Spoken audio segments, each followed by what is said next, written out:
Good morning. On behalf of the Seattle Betsuin Buddhist Temple, thank you for joining today's service. This month is Shinran Shonin's birth month. He was born on May 21st, 1173, and his teachings are the basis for Jodo Shinshu Buddhism. The Betsuin will commemorate his birthday with a participatory event. Look for details in your email news blasts and upcoming letter from the temple. If you wish to participate and are not a current member, it is not too late to join the temple via the Betsuin website. All are welcome to learn the Dharma teachings and be a part of the Seattle Betsuin family. Please enjoy today's service.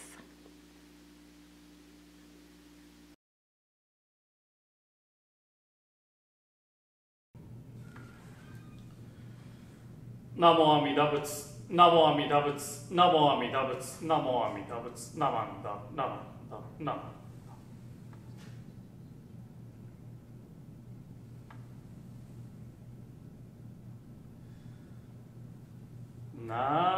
Namo Tassa Bhagavato Arahato Samma Sambuddhassa. Homage to him, the exalted one, the enlightened one, the supremely awakened one. Buddhaṃ saranam gacchāmi, Dhammaṃ saranam gacchāmi, Sanghaṃ saranam gacchāmi. Namo Kiye Butsu, Namo Kiye Ho, Namo Kiye So. I go to the Buddha for guidance. I go to the Dhamma for guidance. I go to the Sangha for guidance.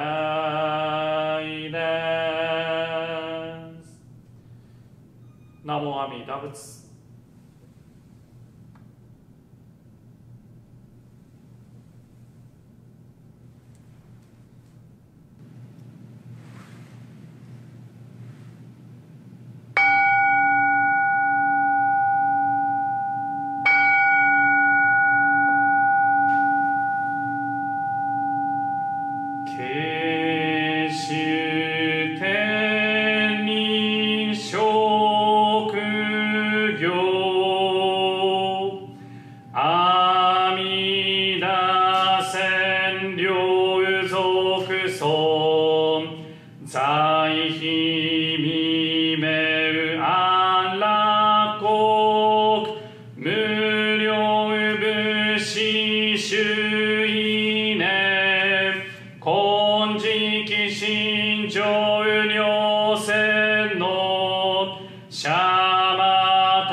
Ka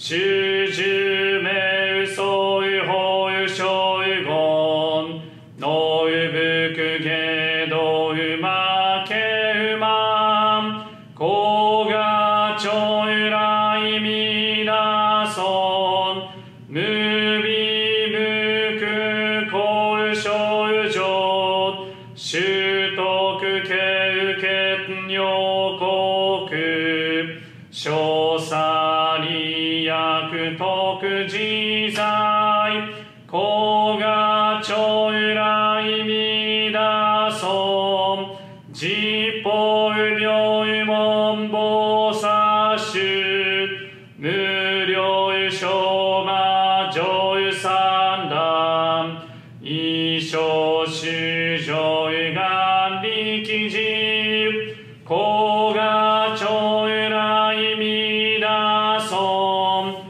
根体法有見知所有見前言少女夢うないざおひざ上不尿線のこがちょいらいみだそん実法将来勝負し権限人図師安楽戦後尊厳上苦行こがちょいらいみだそん小有無上有無がと薬尿水眼伝ようろ一種説法無名字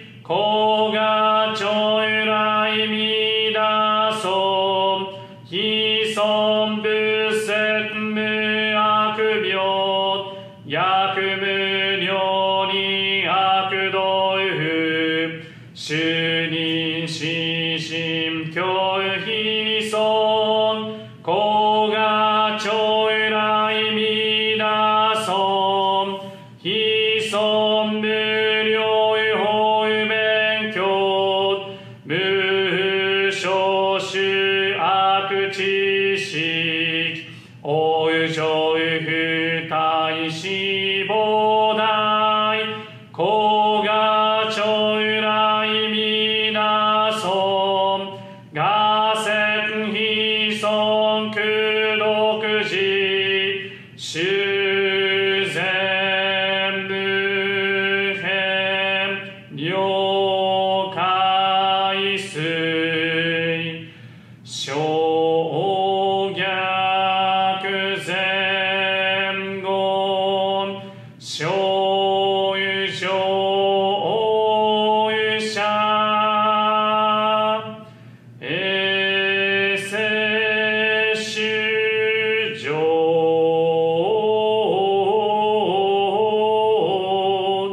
小有非行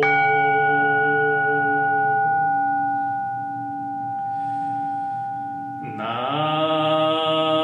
マンダブナマンダブナマンダブナマンダブナマンダブナマンダブ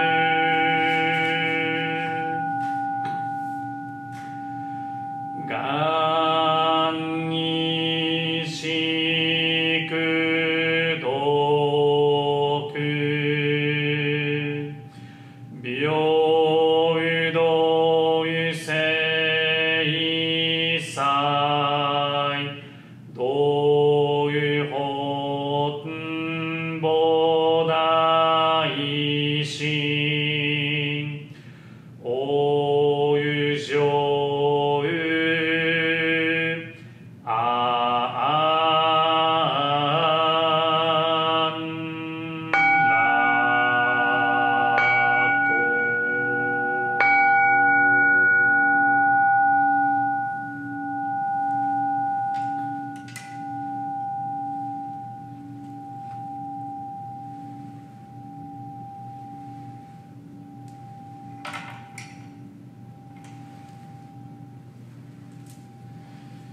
ナモ阿弥陀仏、ナモ阿弥陀仏、ナモ阿弥陀仏、ナモ阿弥陀仏、ナモ阿弥陀仏、ナモ阿弥陀仏、ナマンダ、ナマンダ、ナマン。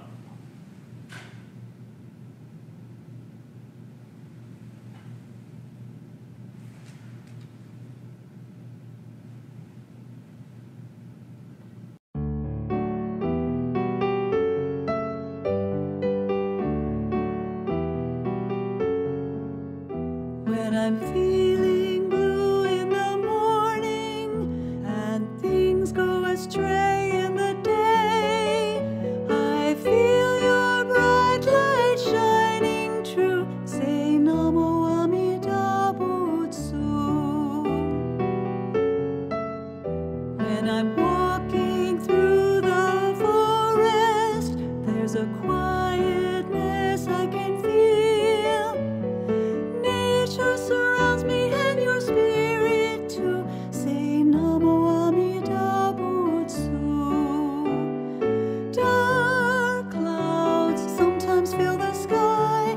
Sometimes I just don't know why, but your wisdom always shelters me from the storm. Don't you see? When I feel alone and uncertain, there is somewhere I can always be. A pathway I can follow, I simply follow you. Say Namo Amida Butsu. A pathway I can follow, I simply follow you. Say Namo Amida Butsu. Namo Amida Butsu. Namo Amida Butsu.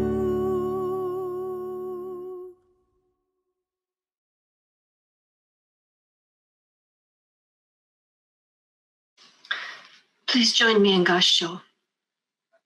The Essentials of Jodo Shinshu, My Path.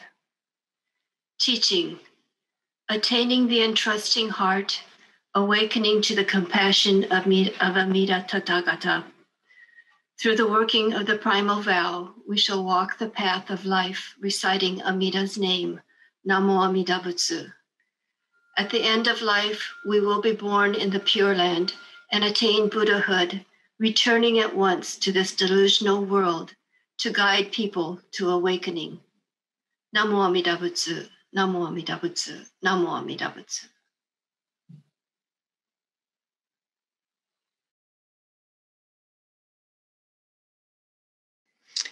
Good morning, how are you? It's amazing that it is May 2nd already.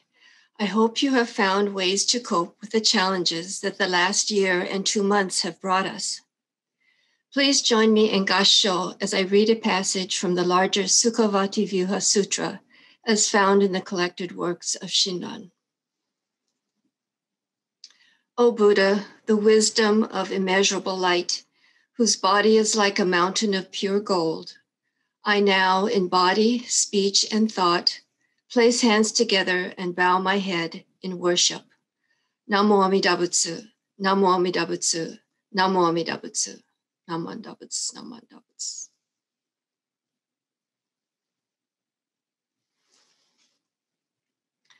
My Obutsudan, or home altar, has helped me cope. It has given me a measure of comfort during this lockdown. It appears that Butsudan have given comfort to many others historically as well. And I hope today that sharing my experience with home altars might help you particularly in stressful times and also in your daily lives.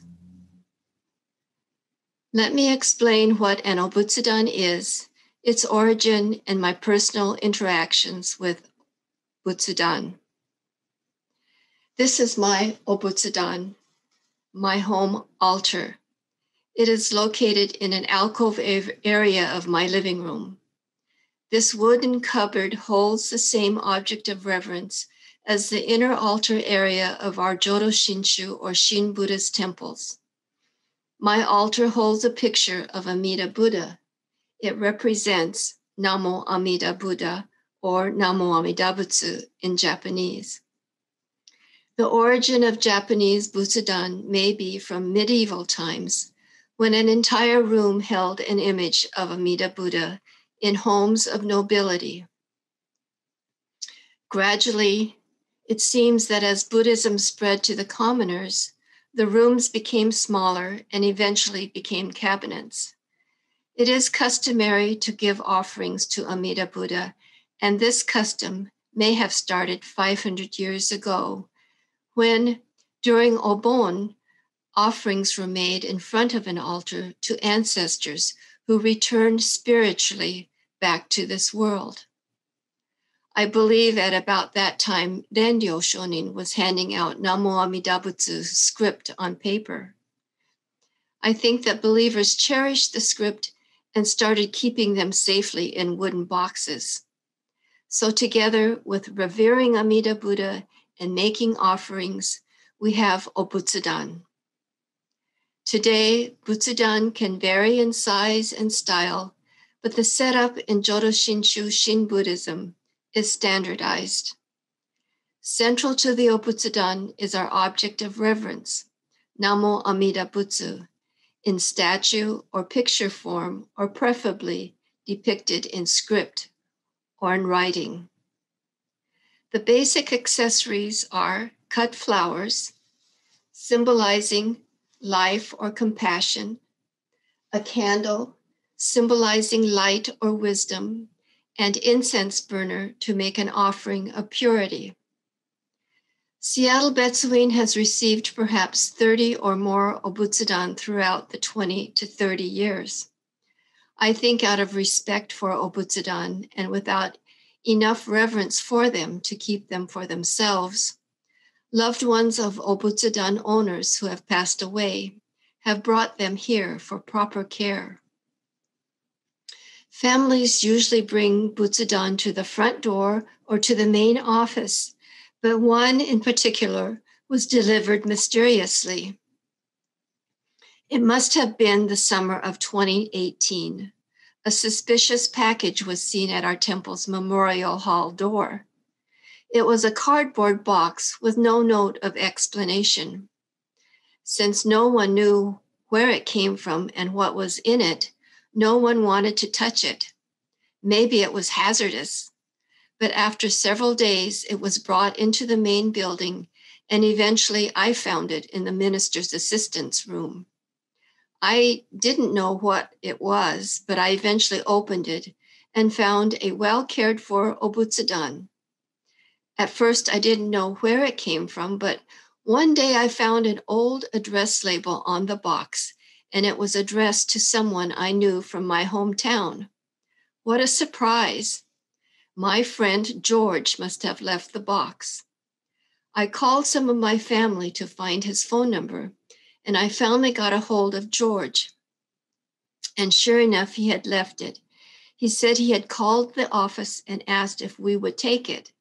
When he finally brought it, the office was closed, so he left it at the other, less conspicuous door. After talking with him at length, it turned out that his sister Mary had had the Obutsudan in her possession, and Mary recently passed away. She had inherited it from her parents. George felt he had no need for it, but felt it was precious and did not want to discard it carelessly. So he brought it to us. Eventually, we found a home for it, where it now graces another Shin Buddhist home. So what is it about the Obutsudan that makes them precious? Maybe my cousin Connie can tell us. I was going to pick up the Obutsudan that Connie's mother was going to donate to our temple. But before I got around to picking it up, Connie said she wanted it, so she took it to her house. I was surprised that she had any interest in the Obutsudan. Connie explained that she remembers as a child seeing Ba-chan, grandmother, praying before her Obutsudan, and noticed that it made her happy. Recently, my cousins have been meeting via Zoom, and I learned that our Ba-chan had a lonely life because she did not know English and did not have any Japanese friends or relatives nearby. Her Obutsudan must have been her solace. Connie passed away a year and a half ago. She made sure she had put all her affairs in order, including finding a home for her Obutsudan. Her niece Amanda now has it in her home, and Amanda asked me how to set it up properly. Alongside her home altar, Amanda has placed a photo of her Aunt Connie to remember her. More recently, a temple member asked to adopt an Obutsudan for her father. At the time, I didn't understand the circumstance, but when we finally met at the temple to choose an Obutsudan for her, I discovered that she wanted to have a place where her father's soul can rest in peace. Her father had passed away in February before the COVID lockdown. I showed her various Obutsudan options. She finally settled on a central object of reverence, Namo Amida Butsu in script, standing alone and in front and with a few accessories. She places her father's photo alongside and outside of the arrangement of flowers, incense burner, and candle. This is now her place of solace. I have one more story. A person requested an Obutsudan after the sudden, unexpected passing of a loved one. She remembers her mother regularly bringing the offering of rice to her home altar in remembrance of past loved ones. That image of her mother offering rice brought her to ask for an Obutsudan to honor and remember her loved one. Reverend Kusunoki helped her choose an Obutsudan. And for me, this offering of rice for my Obutsudan also holds a special meaning. My mother used to prepare and dish up the rice offering. She would have me bring it to the altar. Although I didn't do the same for my daughter when she was a child, she now sometimes suggests bringing a particularly beautiful piece of fruit or baked dessert to my altar. Although we Jodo Shinshu or Shin Buddhists do not have a tradition of sitting meditation, for me, the practice of going before my altar has a meditative quality, a mindful aspect. During the brief moments of lighting the candle, focusing on Amida Buddha, offering incense, bowing, putting my hands together in Gassho, reciting Namo Amida Butsu, bowing again, I appreciate that I am alive and continue to live because of the causes and conditions that have occurred for me.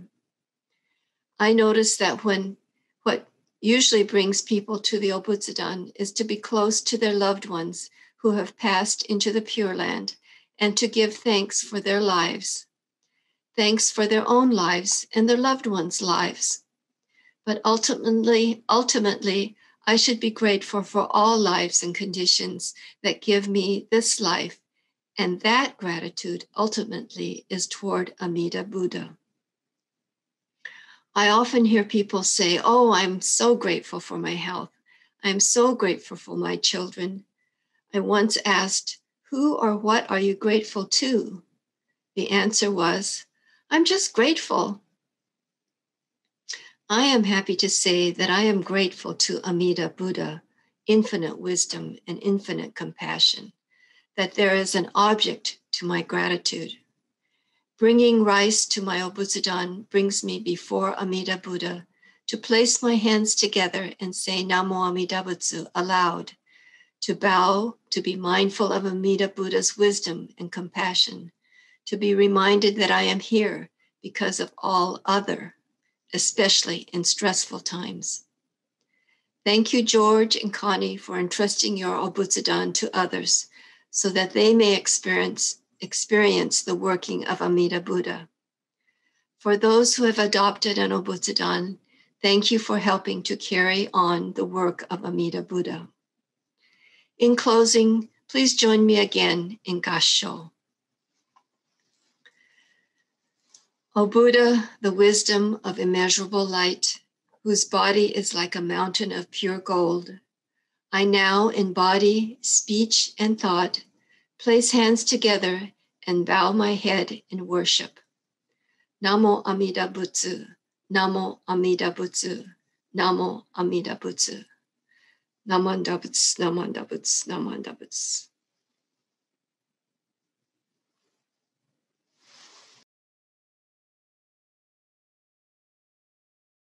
Threefold refuge.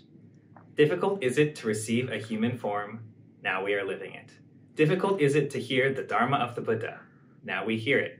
If we do not cross over to the truth in the present life, in what life shall we cross over? Let us with sincerity and true reverence take refuge in the three treasures of the truth. I take refuge in the Buddha. May we, together with all sentient beings, awaken to the great way of enlightenment and to the unsurpassed intent of Amida Buddha. I take refuge in the Dharma. May we, together with all sentient beings, enter the storehouse of the Dharma, becoming like the wisdom ocean. I take refuge in the Sangha.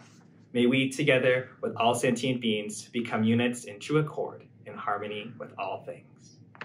The peerless, profound, and most wondrous Dharma is rare to encounter, even in many hundreds and thousands of kalpas. Now we are privileged to hear and receive it. Let us thoroughly understand the true meaning of the Tathagata's teachings. Namo Amida Butsu. Namo Amida Butsu. Namo Amida Butsu. Namanda Butsu. Namanda Butsu. Namanda Butsu. Namanda Butsu. Namanda Butsu. The Seattle Betsuine is grateful for your participation in today's service. Please stay tuned for the Japanese language service featuring Rinban Kusunoki.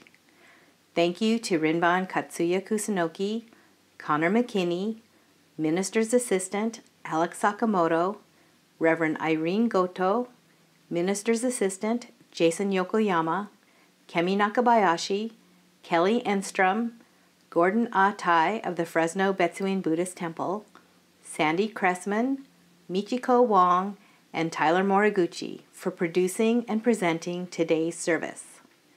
Next week, May 9th, the Betsuine will present Renyo Shonin's memorial service. The following week, May 16th, is Gotane, or Shinran Shonin's birthday service. Please invite your family and friends to watch the service, participate in the Dharma exchange after the service, and join the birthday event. Please visit the Seattle Betsuine's website, Facebook page, and Twitter account for information on these services and other events within the Temple and Jodo Shinshu community. The Temple is grateful for your continued support of the Betsuine's online services, programs, and Dharma teachings. Please subscribe to the Temple's YouTube channel and help Rinban Kusunoki reach 1,000 subscribers. May you be touched by Amida Buddha's compassion. Thank you.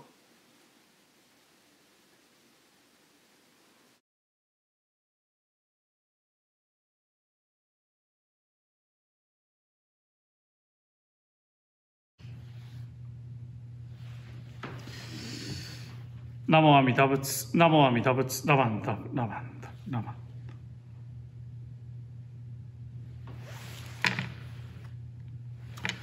皆さんおはようございます。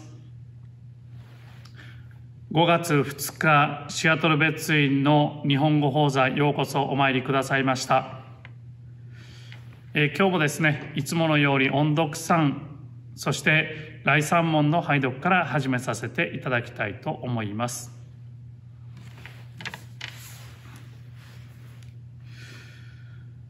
如来大悲の音読は身を粉にしてもほずべし四種知識の音読も骨を砕きても謝すべし。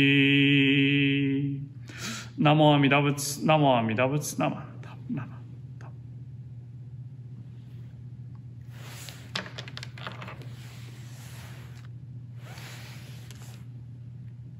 続いて来3問拝読いたします。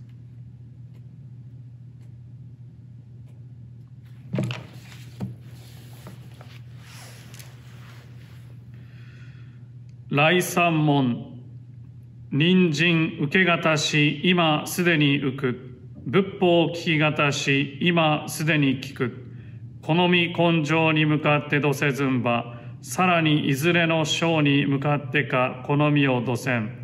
大衆もろともに四神に三方に帰し立てまつるべし。自ら仏に帰し立てまつる。まさに願わくば主情とともに大道を体下して無常意を起こさん。自ら法に帰し立てまつる。まさに願わくば主情とともに深く胸像に入りて知恵海のごとくならん。自ら僧に帰し立てまつる。まさに願わくば主情とともに大衆を通りして一切無下ならん。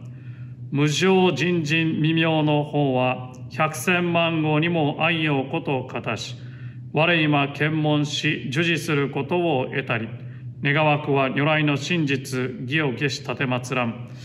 ナモ阿弥陀仏、ナモ阿弥陀仏、ナマンダブナマンダブナマン。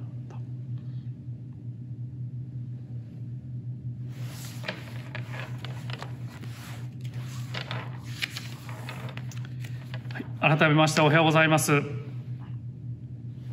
今日のご法を始めさせていただくにあたりましてですね、まずご三代拝読させていただきます。今一度合唱礼拝をお願いいたします。たとえ世界に見てらん日をも必ず過ぎて求めて法を聞かば、必ずまさに仏道を乗じて広く生じの流れを救うべし。ナモ阿弥陀仏、ナモ阿弥陀仏、ナマンダブ、ナマンダブ、ナマンダブ、ナマンダブ。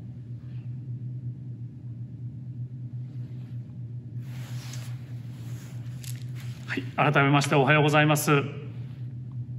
5月2日のシアトル別院の日本語法座、ようこそお参りくださいました。今日はですね、本堂のポディアムからご法話をさせていただいております。ここの今日はですね、横に鯉のぼりを飾らせていただいてるんですけれども、早いですね。もうすぐ5月5日子どもの日の、鯉のぼりを飾る季節になりました。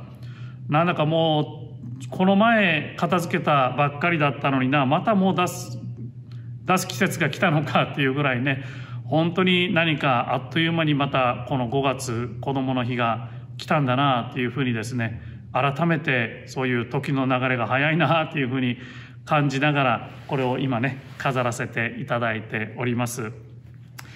今日ご三代で挙げさせていただいたのはですね、仏説無量寿経の下巻、仏説無量寿経の下巻から黄金下と呼ばれるところを紹介させていただきました。その一番最後にあたる部分なんですけれども、仏説無量寿経というのは上巻と下巻とありまして、上巻の方にはですね、法蔵菩薩が48の願いを立てられてご修行されて極楽浄土を建立されたということが上巻の方に載っておられます。そして阿弥陀仏となられたということが上巻の方に載ってるんですね。そしてその後下巻の方に行くとですね、その後お浄土を建立された後、48の願いを成就された後のことがですね書かれてあります。その下巻の初めのところにですね、この黄金下というのがあります。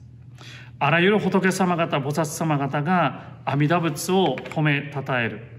東の方だけでもですね、ガンジス川の砂の数ほどの仏国土があって、そこにおられる菩薩様方がみんな無量寿仏、阿弥陀仏の極楽浄土を訪ねてですね、敬い供養する。そして阿弥陀仏の教えを聞いて、その教えをですね、人々に説き広めていくんですよ。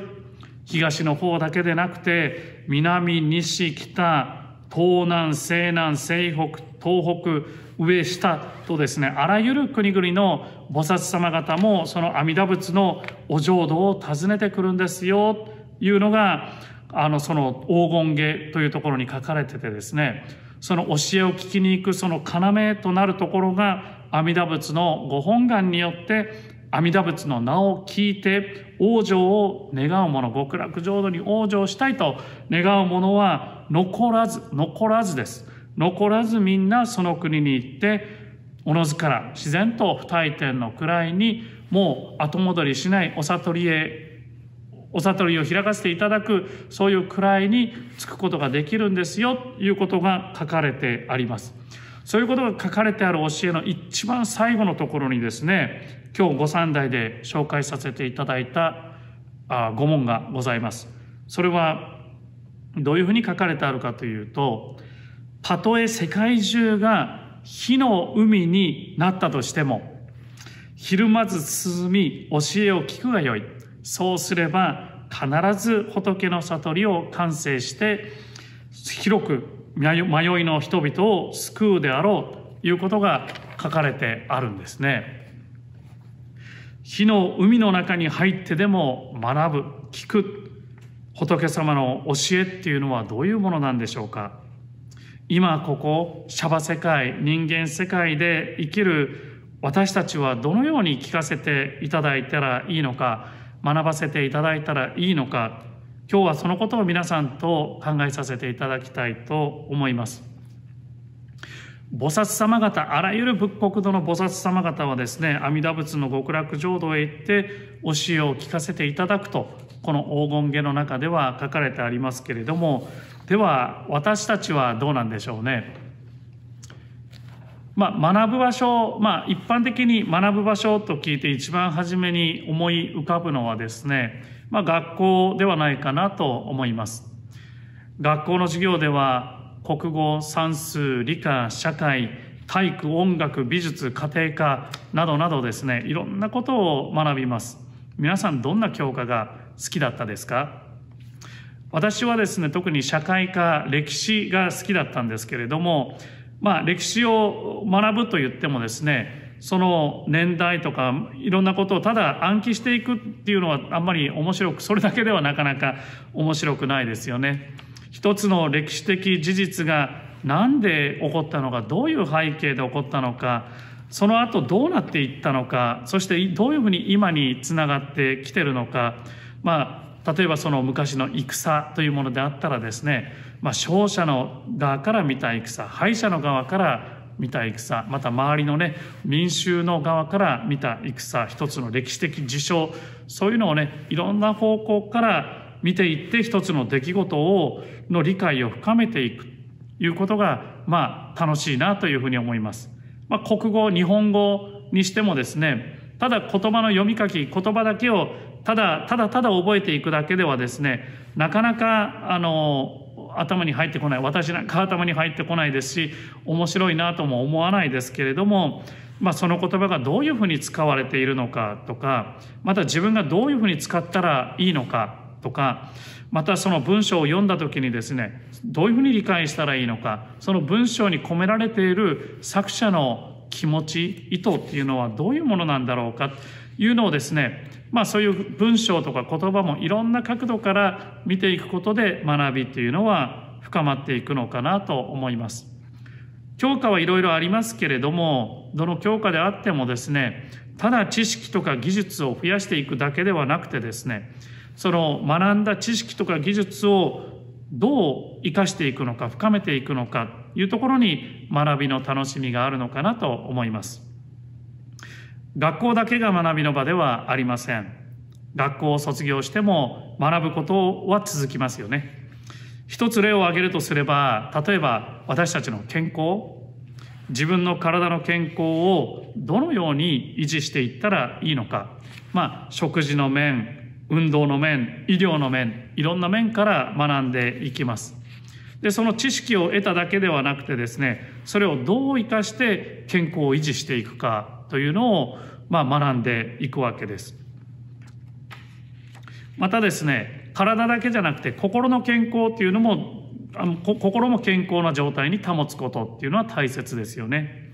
そのために心理学であったりとかですね、いろんなことから自分の心がどういう状態にあるのかを知って、心の健康を保つことができるのか。心と体は一体とも言いますのでね、体を保ちながら心も健康に保つというのも大切なのかなと思います。ですので、知識だけ持っておくんではなくてですね、それをどう生きていく中で、生活していく中で生きていくのか、使っていくのかっていうのがですね、大切になっていくのかなと思います。私たちはですね、日々いろんなことを学びながら生活しています。生きていますけれども、私たちが生きていく上で、そういう日常少しずつ学んでいっているわけですけれども、では命についてはどこで学ぶんでしょう。私たちはみんな生きてます。命をいただいている。命という言葉はよくみんな誰でも使いますけれども、しかしこの命ということをどういうふうに理解したらいいのかというのを学ぶ機会というのはあまりないように思います。お釈迦様は、人の人生は苦なり生老病死であるよとおっしゃられました。それが仏教の根本の教えなんですけれども、生老病死というのは何を意味しているかというと、私たちの命を意味しているんではないかと私はいただいております。つまり仏教というのはですね、根本初めの時から命のことについての学びを深める教えですよということです。医学的、科学的に命を学ぶことも大切かもしれませんけれども、仏教というのは人として命をどう捉えたらいいのか、どう私のこの命を学んでいったらいいのかというのを教えてくれます。皆さんは人として命をどのように捉えていますかと言われると、どう答えますか？なかなか答えるのは難しいですよね。命は大切だと頭で分かっていても、それがどのように大切か、どういうものなのかっていうのを言葉で説明するとなると、簡単なことではありません。仏教にはですね、今日は四法院というのをちょっと紹介させていただきたいと思いますけれども、四法院という教えがあります。この教えがですね、命をこのように理解したらいいですよと教えてくれます。一つ目が諸行無常、諸行無常。命は移ろい変わっていくものですよ。そして永遠には続かないですよ。変わっていっているものですよ。というのが一つ目。二つ目、諸法無我。諸法無我という教えです。命は一つで存在しているものではないですよ。みんなつながって存在しているんですよ。で、三つ目が一切皆苦。一切皆苦。すべて苦しみですよ。苦しみですよというのは、命というのは自分の思う通りには生きませんよというのが三つ目ですね。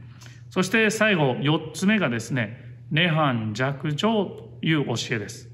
涅槃という穏やかな命の生きる道がありますよ。それを悟りとも言いますよ。それにはまずこの最初に挙げた諸行無常、諸法無我、一切皆苦というのをしっかり学んでくださいねというのがこの四法院という教えです。聞かれたことがある有名な教えですのでね、聞かれたことがあるかもしれませんけれども、しかしこれをただ知識として持っていただけでは命の学びというのは深まってはいきません。この4つの教えを通して様々な方向から自分の命について学んでいくこと、命を見つめていくことで少しずつ学びが深まっていきます。仏教というのは仏道というふうにも呼ばれます。道と名の付くものには仏教だけではなくて他にも茶道であったり華道であったり柔道、剣道、書道などなどいろいろあります。例えば茶道では知識とか技術を身につけることが真の、お手前をしっかりできるようになるとか、知識を身につけるということが真の目的なのかどうか。例えば柔道では、他にも柔道ではですね、そういう投げ技とか寝技とか技を覚えることがその柔道の真の目的と言えるんでしょうかね。どうなんでしょう。私はその専門家ではないのでね、専門家に聞かないといけないですけれども、他にもそれぞれにですね、お免許とか段、何段、1段2段とかね、段のようなものもありますけれども、その免許とか段を取ったらそれで終わりというものなのかどうかですね。その道に入ってすぐの頃というのはですね、知識とか技術を身につけることに必死になるもんですよね。免許とか段を取ることも目標にすることも大切かと思います。それはそれで学びを深める過程としてですね、必要なことではないかなと思います。しかし、知識や技術の奥深くにあるその道の精神であったり、その心というところを学び深めていくことがですね、それぞれの真の目標なのではないかなと私は思っております。ですから、やればやるだけ深まっていきますし、少しずつその歩みを深めていくので、深めていくことが大切で、深めていくから道というふうに呼ばれているんではないかなと思います。何かを達成すれば終わり、何かを達成するというよりも、その道を歩んでいくことを、それ自体にですね、それぞれの意味があるんではないかなと思います。仏教は命の学びを深める道です。四法院という一つをとってもですね、それを知識として覚えるのは簡単なことです。4つだけですからね。しかし、それを仏道として聞かせていただいたときにですね、その簡単に覚えられる教えは自分の命を学ぶ道となります。それはどこまで行ったら終わりというものではなくてですね、その歩んでいる日々そのものに意味があります。蓮如上人御一代記聞き書きにこのような教えがありました。法教坊九十まで存命候。この年まで長文申し候えども、これまでと存じたることなし。飽きたりもなきことなりと申され候。現代語に訳されたものです。法教坊は90の年までご存命でありました。その法教坊という方が、この年になるまで仏法を聴聞させていただきたが、もう十分聞いた、これまでだと思ったことはない。仏法を聴聞するのに飽きた、足りたということはないのである。というふうに教えてくださっております。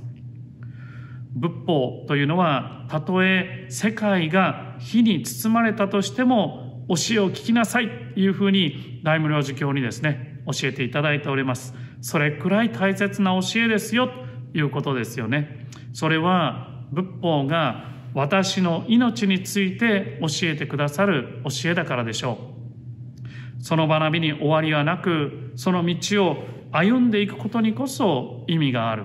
それが仏道です。その教えを学び聞くのがこのお寺ですね。浄土真宗には御道坊、御道行という言葉があります。これは一緒にこの仏道を歩んでいく仲間ということです。一人ではなかなか歩みを進めることができなかったり、気づかずにですね、間違った方向に行ってしまったりすることもあります。一人ではなかなかこの道というのはですね、もちろんそれぞれが個々に歩んでいくものなんですけれども、その中で声を掛け合ったり、意見を交換し合ったりしながら共に進んでいきます。このように命の学びを共に深める仏道を歩んでいくというのが、浄土真宗の道ですね。それが具体的な形になったのが、日曜礼拝、サンデーサービスであったり、子ども会、ダルマスクールです。まだまだコロナウイルスの影響でなかなかお寺に集まることはできませんけれども、この状況が改善してですね、また皆さんと共にお寺でこの命の学びを、仏道を歩ませていただくのをね、楽しみにしております。今日も、ご参拝いただきどうもありがとうございました。寛容は拝読のご文章に変えさせていただきます。